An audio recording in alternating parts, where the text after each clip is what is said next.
আসসালামু আলাইকুম। এখন শুনবেন সংবাদ শিরোনাম। বঙ্গোপসাগরে জলদস্যুদের উৎপাতে অতিষ্ঠ জেলেরা। কক্সবাজারে 3 মাসে 2 শতাধিক লুটের ঘটনা।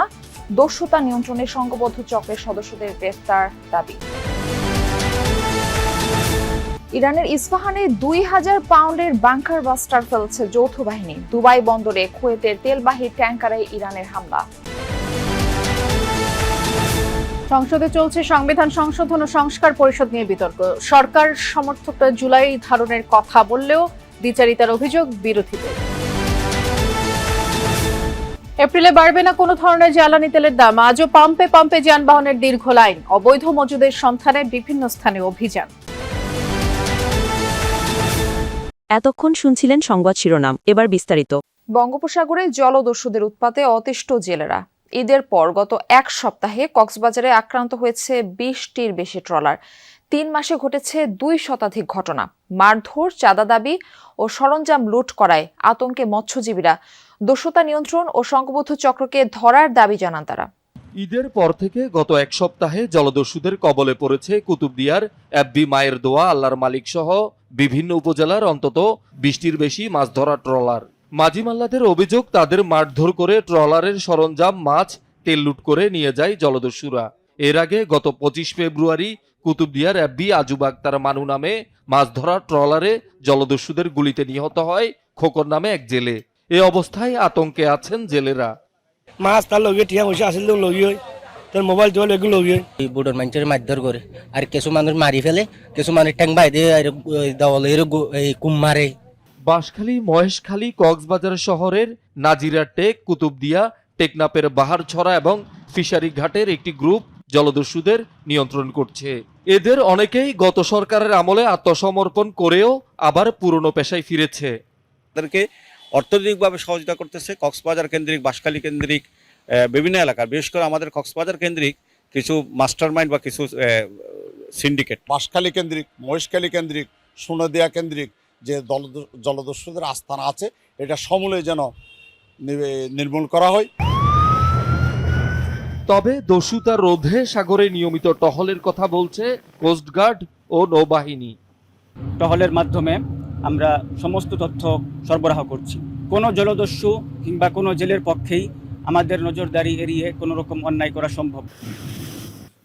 ইরানের ইস্পাহানে 2000 পাউন্ডের বাংকার ব্লাস্টার বোমা ফেলেছে যুক্তরাষ্ট্র ইসরায়েল যৌথ বাহিনী। একের পর এক বিস্ফোরণ হয়েছে কয়েকটি সামরিক স্থাপনায়। মঙ্গলবার ভোরে মাউন্ট সাফায় টার্গেট করা হয়েছে একটি গোলা বারুদের ডিপো।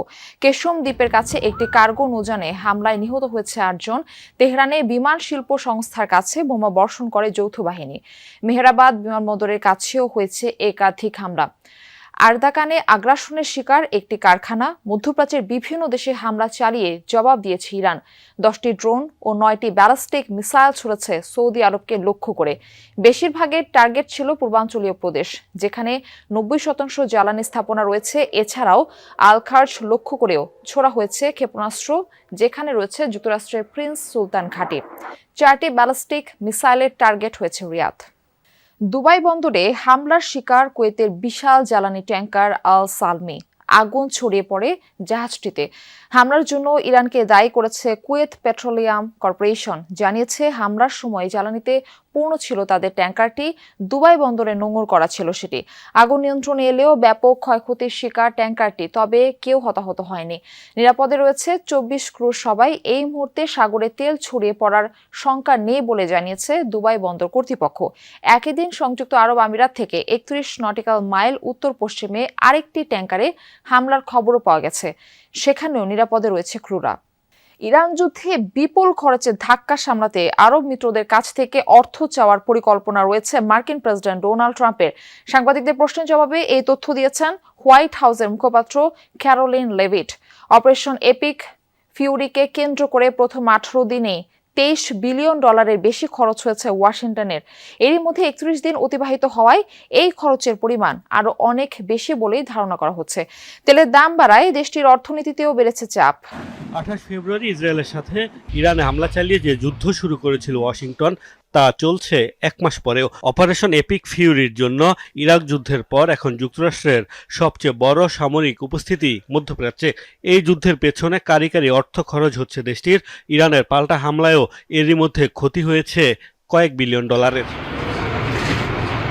মার্কিন গণমাধ্যমগুলো বলছে যুদ্ধের প্রথম সংবিধান সংশোধনের মধ্য দিয়ে জুলাই চেতনাকে ধারণ করতে চায় সরকার। বিরোধী দলের এ বিষয়ে চাওয়ার প্রক্রিয়া বৈধ নয় বলে সংসদকে জানিয়েছেন ভোলা 1 আসনের সংসদ সদস্য আন্দালিব রহমান পার্থ। আর বিরোধী দলের সংসদ সদস্য বলেন, জুলাই সনদ বাস্তবায়ন নিয়ে দ্বিচারিতা করছে সরকার। স্পিকার হাফিজ উদ্দিন আহমদের সভাপতিত্বে জুলাই জাতীয় সনদ বাস্তবায়ন ও সংবিধান সংস্কার পরিষদের অধিবেশন আহ্বান করা নিয়ে বিরোধী দলের মুলতবি প্রস্তাবের উপর চলমান 2 ঘন্টার আলোচনায় এখন পর্যন্ত এসব বলেছেন সরকার দল এবং বিরোধী দলের সাংসদরা। আলোচনা শুরুতেই 62 বিধিতে দেয়া নোটিশের মুলতবি প্রস্তাব সংসদে উত্থাপন করেন বিরোধী দলীয় নেতা ডাক্তার শফিকুর রহমান। বিরোধী দলীয় সংসদ সদস্যরা বলেন, জুলাই অভ্যুত্থানের সময় আন্দোলনকারীরা সবাই সংস্কার চেয়েছিল, সংশোধন নয়।